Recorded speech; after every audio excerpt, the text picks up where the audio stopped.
CJ, I understand you have one of the best cheese platters in New Jersey. I like to think so. It's everywhere I go, I get cheese, and I still haven't found one that compares to ours yet. So, tell me about what you have.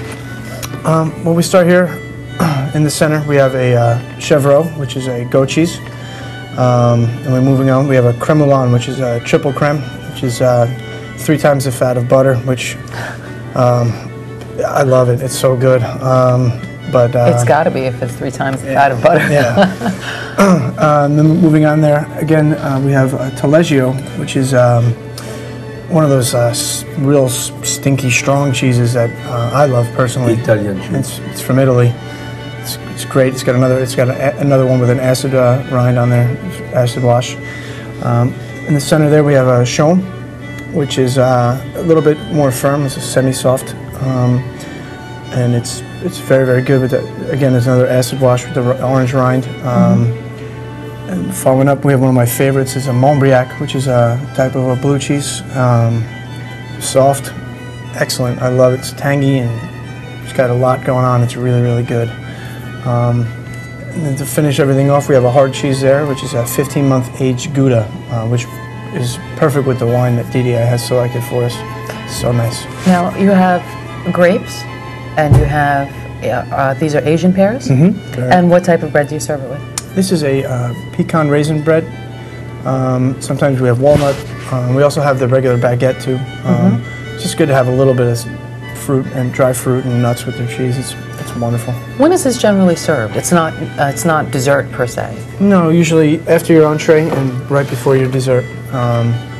It's one of my favorite courses. Especially when customers still have a lot of red wine to drink, like us today. We have a lot of wine to enjoy. What type of wine do you recommend with this dish? By the way, that wine we just served is Châteauneuf-du-Pape. Is a Rhone Valley wine, one of the best. Is a Syrah. Is very healthy, very little bit hardy. A hardy wine. Yes, stronger of any other wine we served earlier. And it's what usually you finish a meal in France with this type of wine. You can go to a light and a Burgundy or Bordeaux, and a Rhone Valley wine is always served at the end of the meal with a cheese, because in France we have cheese before dessert at every meal. It's part of our culture, I would say, and I love that wine with that cheese. Yes. Well, let's check out what's for dessert. Okay. And all of this is just so overwhelming, and it smells so good, and it looks so beautiful. Tell me what it is that we have in front of us. In front of you, we have our chocolate souffle, very classic French dessert. Light, but chocolatey and warm, very, very good. We serve with a little bit of creme anglaise on the side, and we'll pour that in there. It's excellent. In front of Didier, we have a nougat glacé, which is a frozen parfait with almonds. And we serve with a little bit of caramel, and when we make the caramel, we have a little lavender honey in there.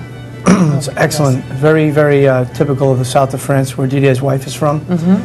Excellent, excellent dessert. Light, refreshing, it's perfect. The texture looks very, very light. Now, is this comparable to ice cream, or? No, it's way lighter than ice cream.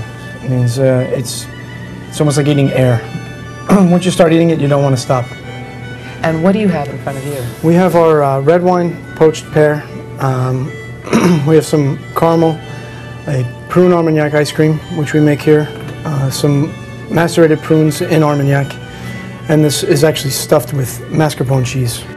And this is champagne we're drinking, am I correct, Didier? Nice Brut champagne, Paul Roger, and with a meal at the end of the meal, celebration of life, champagne. We are celebrating, I think, today a wonderful meal, and champagne is always there for celebration. Yeah. Cheers.